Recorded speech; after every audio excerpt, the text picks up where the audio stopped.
বাগানবিলাস ফুল গাছ আমরা তো অনেকেই পছন্দ করি। তো আজকের ভিডিওতে থাকছে বাগানবিলাস ফুলের কাটিং আমি কিভাবে রোপণ করেছিলাম আর গাছটা আদেও হয়েছে কি না সেটা তোমাদের সাথে শেয়ার করব। তো ফার্স্টে ইন্ট্রোটা দিয়ে নিই। হ্যালো এভরিওয়ান, কেমন আছেন সবাই? আশা করি সবাই অনেক অনেক ভালো আছেন। আমি অনেক অনেক ভালো আছি। তোমরা আমার এই বাগানবিলাস ফুলের কাটিংটা দেখতে পাচ্ছ। আমি কিন্তু একটা না, এর সাথে 6 থেকে 7টা বাগানবিলাস ফুলের কাটিং পুঁতেছিলাম। তার মধ্যে দেখছি এই একটা কাটিং থেকে পাতা আর গজিয়েছে। তো সেটাই তোমাদের সাথে আজকে শেয়ার করবো যে আদেও হয়েছে কি না। সো গাইস, চলো দেখা যাক কি হয়েছে। তো তোমরা দেখতে থাকো এবং সঙ্গে থাকো।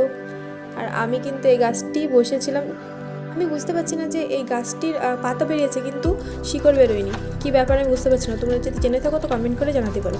সো গাইস, ভিডিওটি যদি ভালো লাগে একটি লাইক করে দেবে আর এমন ধরনের মিনি ব্লগ দেখার জন্য চ্যানেলটিকে সাবস্ক্রাইব করে দেবে।